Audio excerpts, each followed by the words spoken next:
एक नेपाली उन सभी भारतवासियों से बोलना चाहता हूँ कि नेपाल के खिलाफ गालियां देना बंद करो। गालियां देना हमें भी आता है। बार बार कुछ भारतवासियों बोल रहा है कि चाइना की गुलामी कर रहा है नेपाल, कि चाइना के इशारे पर भारत के खिलाफ बोल रहा है नेपाल। जो भी भारतीय नेपाल के खिलाफ ऐसा बोल रहा है तो उन्हें आज मैं बताऊंगा नेपाल क्या है और भारत क्या है।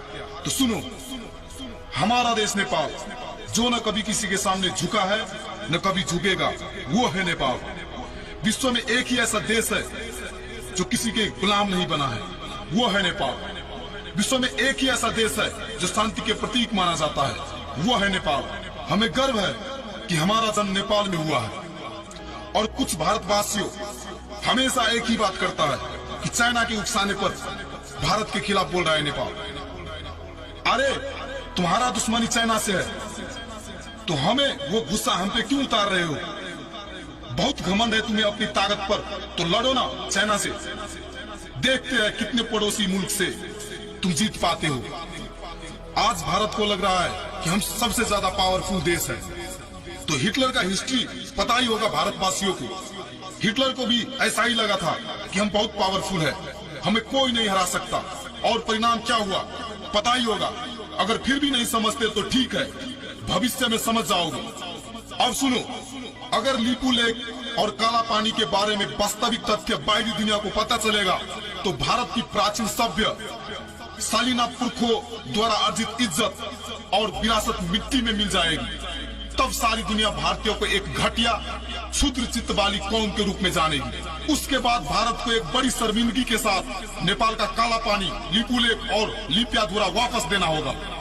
अब सवाल सिर्फ इतना ही है कि भारत पहले ही इज्जत के साथ वापस देना चाहते हैं या बाद में काला मुंह दिखाकर बेइज्जत के साथ। याद रहे कि नेपाल सिक्किम नहीं है और गोरखाली कौम को लाचार आत्मसमर्पण करने वाली कौम भी नहीं है। भारत जरूर कुछ दलाल नेपाली राजनीतिज्ञ, गद्दार और दलाल नेता कार्यकर्ताओं को खरीद सकता है, लेकिन नेपाली जनता के देश प्रेम को कभी नहीं खरीद सकता, जो अपने देश के लिए लड़कर बलिदान देने के लिए तैयार है। अब हम एक बार इतिहास की तरफ झांकते हैं। जब पूरा भारत अंग्रेज की गुलामी में जकड़ा था, तब नेपाल अंग्रेज के साथ डटकर लड़ रहा था।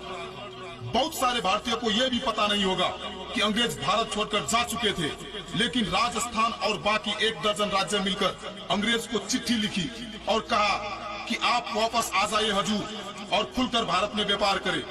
इसका कुल अर्थ इतना ही था, अंग्रेजों आप भारत आओ और हमको लूटो। अंग्रेज फिर वापस आए और कायर और स्वार्थी भारतीयों पर फिर से हुकूमत करने का दरवाजा खुल गया। उस समय पंजाब, मैसूर और बंगाल के सिवाय बाकी सब छोटे मोटे राज्य अंग्रेज के तलबे चाटने में ही व्यस्त थे। भारतवर्ष की उस नाजुक घड़ी में पूर्वीय संस्कृति और पूर्व की पुरखाओं की विरासत बचाने के लिए नेपाल ने पंजाब और बाकी भारतीय राज्यों के साथ सैनिक गठबंधन की पहल की, ताकि अंग्रेज के साथ सम्मिलित युद्ध करते हुए उनको सिर्फ भारतीय उपमहाद्वीप से ही नहीं बल्कि एशिया से ही बाहर खदेड़ा जाए। लेकिन किसी भी भारतीय राज्य ने नेपाल की इस प्रयास को सुना ही नहीं और इसी बीच उसी का फायदा उठाते हुए अंग्रेज ने नेपाल पर हमला कर दिया। किसी भारतीय राज्य ने सहायता नहीं किया बल्कि तमाशा देखते रहे और कायर भारतवासी अंग्रेज के तलवे तब भी चाटते रहे। सोचो, अगर एंग्लो नेपाल युद्ध में भारत की किसी एक राज्य ने भी साथ दिया होता तो भारत की इतिहास कुछ और ही होता। भारत 150 वर्ष पहले ही अंग्रेज की गुलामी से मुक्त होता और वो भारत आज हमें बोल रहा है कि चाइना की गुलामी कर रहे हो।